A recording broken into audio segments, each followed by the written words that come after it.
No अब हम सारे फोर्सेस को बनाते हैं इधर। हम्म,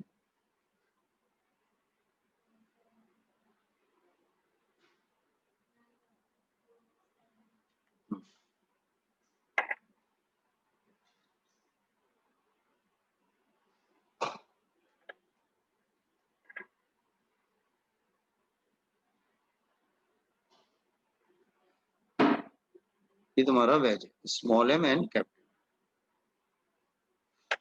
पहले एम जी cos theta M G sine theta बना लेना, एक्सेलरेशन इस डायरेक्शन में है, that is the acceleration, that is force applied to veg.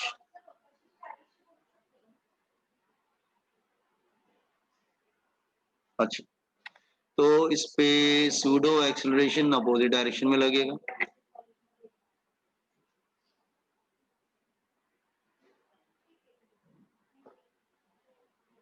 M into A pseudo force,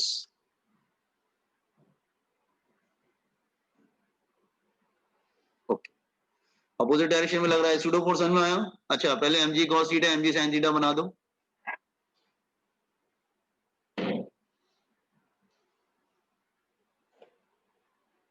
इधर आएगा एम जी साइन थीटा और इसका cos theta will come this direction.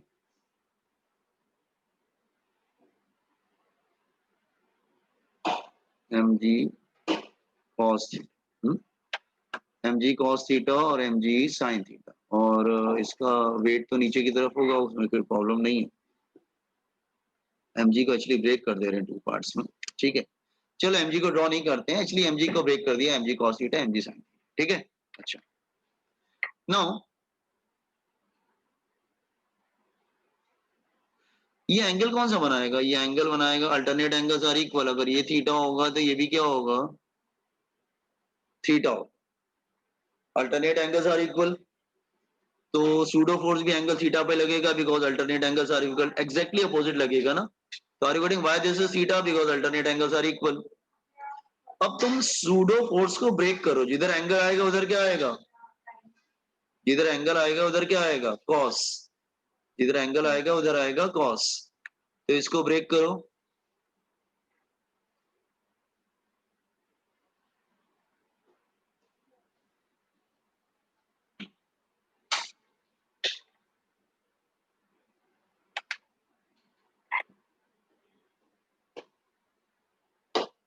इधर है एम जी साइन थीटा,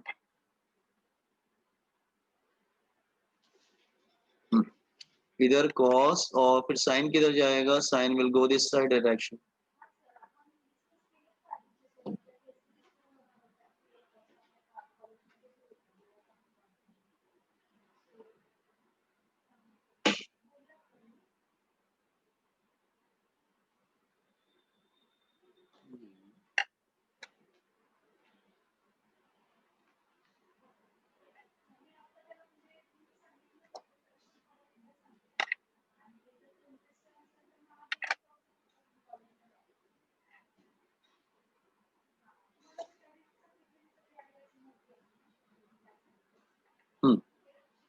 तो इधर आएगा m a cos theta, alternate angles are equal, m a cos theta, और इधर आएगा एम ए साइन थीटा।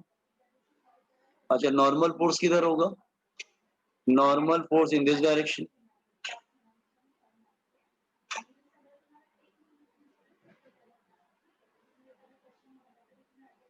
नॉर्मल फोर्स ये बिल्कुल इधर भागेगा और डिटैच हो जाएगा। Or regarding all the forces, first of all m ji cos theta M G sine theta, M g भी चाहो तो बना सकते हो, ऐसा नहीं एम जी नीचे की तरफ रहेगा।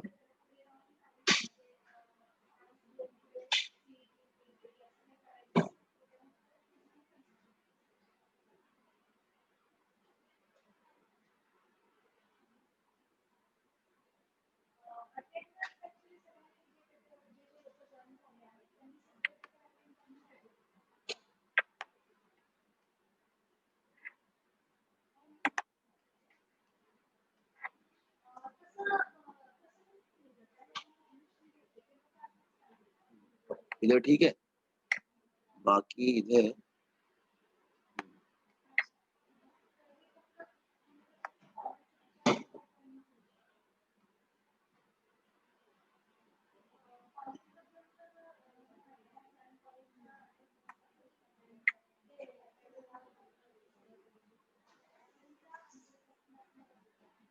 ठीक है, वो ब्रेक हो जाता है, alternate angles are equal. I hope diagram सबको समझ में आ रहा है। Yes, sir. अच्छा,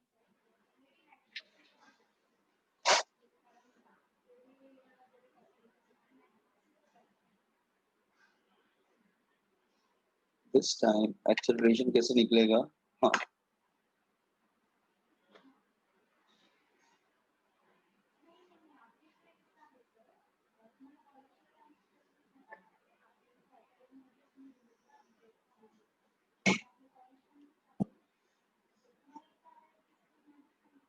Done, sir. एक्सेलरेशन कैसे निकलेंगे?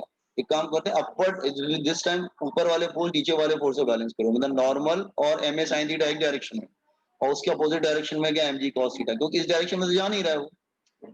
ठीक है, now normal force M A sine theta is equal, normal plus M A sine theta is equal M ji cos theta. तो नॉर्मल फोर्स प्लस एम ए साइन थीटा, इसके opposite क्या है, M G cos theta. अच्छा, when block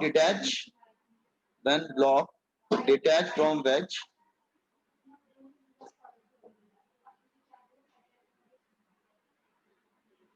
अगर मैंने बोला था normal force तभी आता है जब कांटेक्ट होता है, अगर वो डिटैच हो जाएगा तो नॉर्मल फोर्स तो जीरो ही हो जाएगा ना। फिर अगर वो डिटैच हो गया तो नॉर्मल फोर्स बिकम जीरो, क्योंकि जैसे ही वो डिटैच होगा, नॉर्मल फोर्स कब आता है, when two bodies are in contact.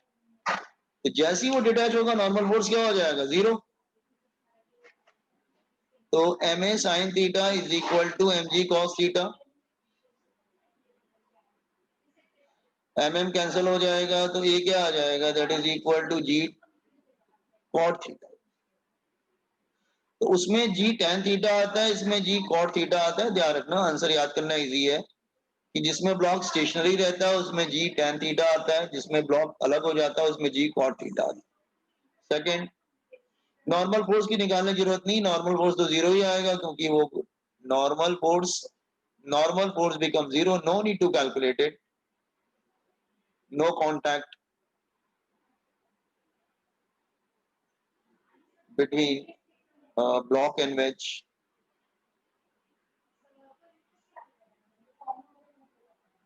अच्छा अच्छा, फोर्स क्या कितना अप्लाई करोगे, फोर्स यहाँ पे ये डायग्राम में फोर्स मेंशन करो, पॉइजन का डायग्राम में फोर्स मेंशन करिए। फोर्स अप्लाइड क्या होगा, force equal to mass into acceleration.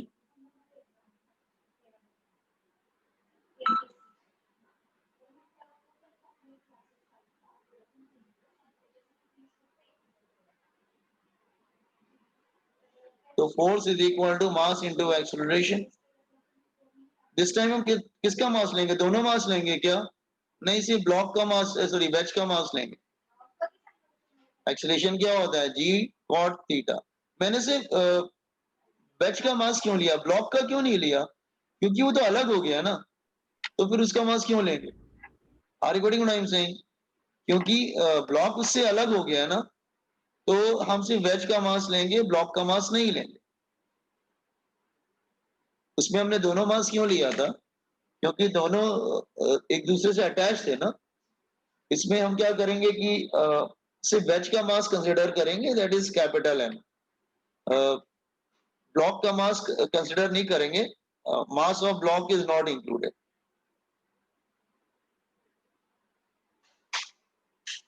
Not included.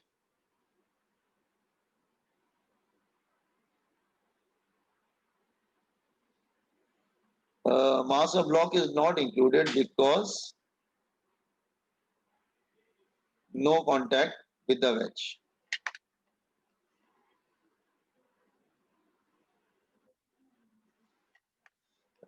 मतलब ब्लॉक के मास को इंक्लूड नहीं करेंगे।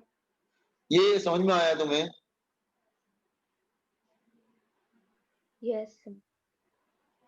ठीक है, तो सूडो अच्छा एक प्रॉब्लम और लेते हैं। अभी आपका नेक्स्ट लेक्चर कितने बजे है बॉयज एंड गर्ल्स? सर नहीं है अभी कोई भी लेक्चर। तो एक क्वेश्चन और कर आज लेते हैं। सिर्फ आपका ही है। ठीक है, एक क्वेश्चन और कर लेते हैं। ठीक है, just cop it up.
Sir evening में क्या लेने वाले आप? इवनिंग में हमारा स्ट्रेट लाइन चल रहा था ना, तो आज ग्राफ वगैरह पढ़ेंगे और वो डेरिवेटिव इंटीग्रेशन वाले जो कॉन्सेप्ट यूज होते हैं वो बताएंगे। ये हो गया आप लोग का बॉयज एंड गर्ल्स?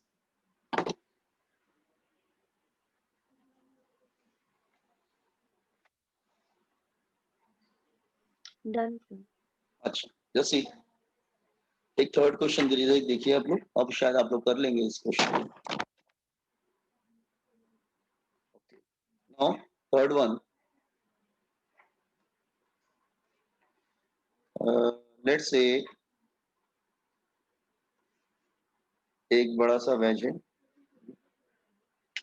एंड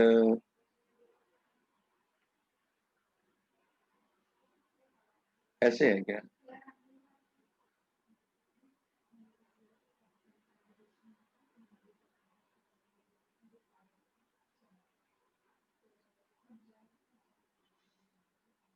हाँ ठीक है। there's a two blocks lying here और एक ब्लॉक इस तरफ है। ठीक है, नो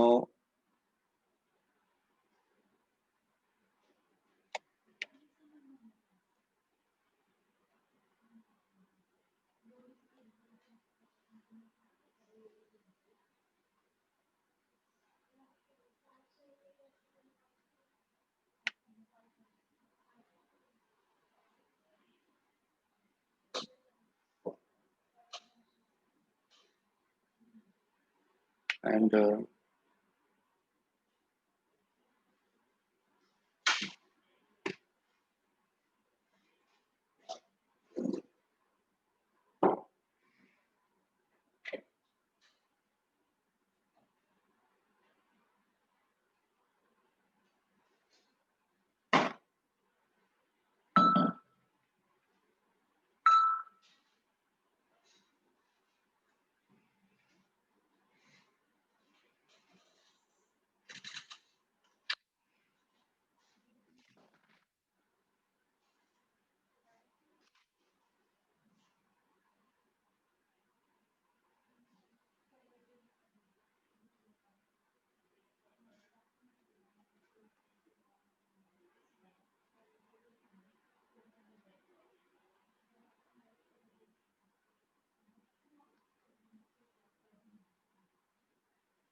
ठीक है।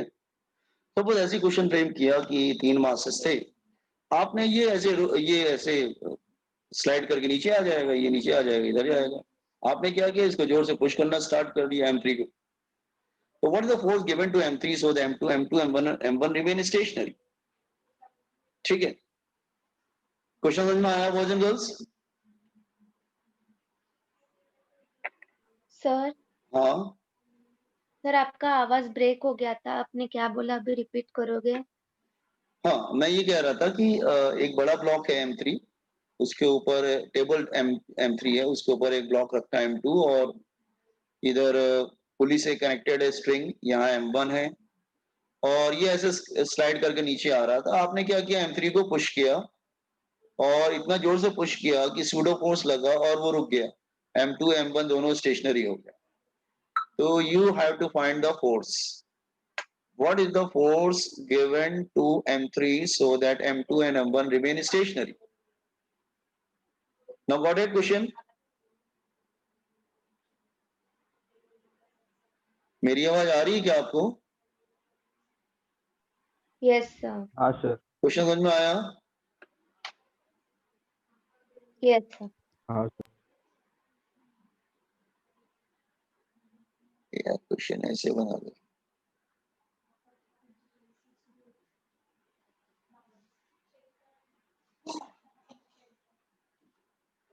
देखता हूँ।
हाँ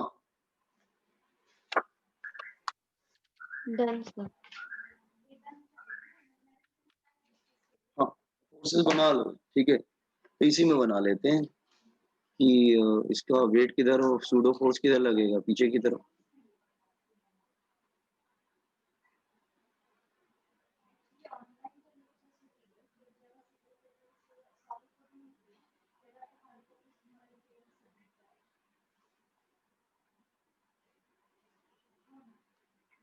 अगर इसका एक्सीलरेशन है तो ये पीछे आएगा सूडो फोर्स से।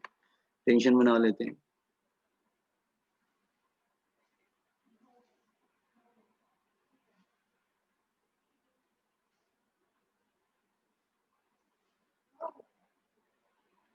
ये बैलेंस है ना, तो इजी है बेटा, बैलेंस कर दो फोर्सेस को, और कुछ नहीं करना। तो टी किसके इक्वल हो जाएगा, M1G। स्टेशनरी है, नॉट मूविंग, रेस्ट पे रुका हुआ है बिल्कुल, रिमेन स्टेशनरी बोला, नॉट मूविंग। तो इक्वेशन मत बनाने लगना है मास इंटू एक्सेलरेशन करके, ठीक है। टी M1G को बैलेंस कर लेगा और इधर टी ये भी बैलेंस है, तो टी जो है M2A को बैलेंस करेगा।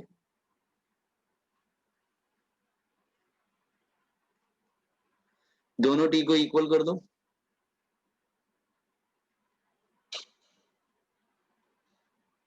तो एक्सलेशन क्या आ जाएगा, तो फोर्स क्या हो जाएगा, मास इनटू एक्सेलरेशन। तो टोटल मास क्या हो जाएगा, M1 plus M2 plus M3 into acceleration. Acceleration क्या हो जाएगा, M1 upon M2 into, easy question था, ऐसे कुछ नहीं है खास। M1 upon M2 into G। Are you getting? तो ये बहुत ही सिंपल क्वेश्चन था, इसमें कुछ नहीं करना था, बस आपको फोर्सेस को बैलेंस करके थोड़ा सा एक्सेलरेशन निकाल लेना था, और जो एक्सेलरेशन आप इसको दोगे वही एक्सेलरेशन उसको भी लगेगा पीछे की तरफ। ठीक है, तो are you getting this small question? Pseudo force I hope समझ में आ गया। सूडो फोर्स बहुत जगह पे यूज होता है, आपको देखना पड़ेगा, जहां पे भी एक्सेलरेशन होगा pseudo force will come. Is it clear? Just copy down this one और उसके बाद आप लोग एग्जिट कर सकते हैं, ठीक है। कंटिन्यू करेंगे टुमारो।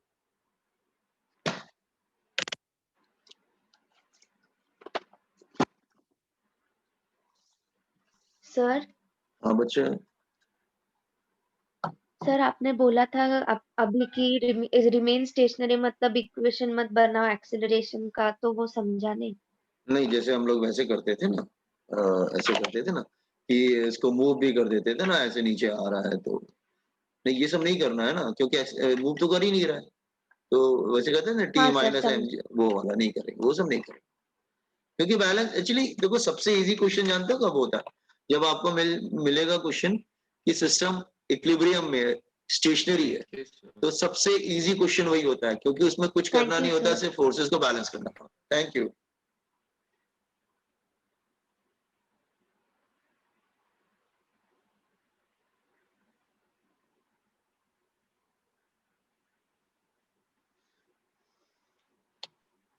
सर हाँ बोलो। सर मुझे एग्जांपल 1 का नॉर्मल फोर्स का दिखाइए ना, वो एक लिखना था, मिनट, थोड़ा मैं मैं स्क्रॉल कर दूं, स्क्रीनशॉट हो ले। गया सबका, स्क्रॉल कर देता हूँ।